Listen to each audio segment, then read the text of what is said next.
ఏపీలో సార్వత్రిక ఎన్నికల ఫలితాలు జూన్ 4న వెలువడనుండగా సర్వత్రా ఉత్కంఠ నెలకొంది. అటు కేంద్రంలో ఇటు ఏపీలో ఏ పార్టీ అధికారంలోకి వస్తుందని ప్రజలు వేయి కళ్ళతో ఎదురుచూస్తున్నారు.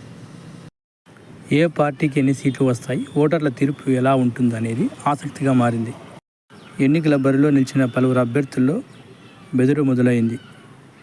ఎవరు గెలుస్తారు, ఎవరు ఓడిపోతారు, ఎవరిని విజయం వరిస్తుంది, ఎవరిని అపజయం వరిస్తుంది అనేది తేలాలంటే మరికొద్ది రోజులు వేచి చూడాల్సిందే.